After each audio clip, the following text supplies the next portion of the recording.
நம்மளும் நமக்கு நிறைய உப்பு தண்ணி இருக்கிறதுனால ஃபேக்ட்ரியிலே ஆகட்டும் கிணத்துகளை ஆகட்டும் ஒவ்வொன்றும் வந்து 1,80,000 ரூபாய் கூட நாங்கள் வாங்கி எடுத்து போட்டோம்.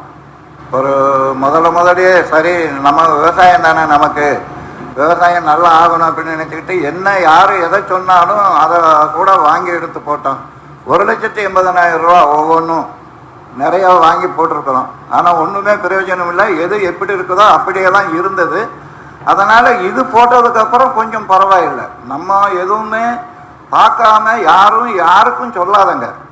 சும்மானாவது என்னைய ரொம்ப பெருமையாக பேசிக்கிடணுங்கிறதுக்காக இல்லாத கொள்ளாதெல்லாம் சொல்லி நீயும் கெட்டு போய் அவனையும் கெடுத்து நாட்டையும் கெடுத்து வைக்கப்படாதுங்கிறது தான் என்னுடைய ஒரு கோரிக்கை.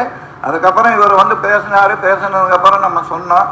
அதை இப்போ நீங்கள் கண்கூடா பார்த்துட்டீங்கன்னு சொன்னோம்னா நீங்களாக செஞ்சுக்கிடுறதுக்கு வாய்ப்பு இருக்குமோங்கிறதுக்காகத்தான் நான் இதை சொல்ல வரேன்.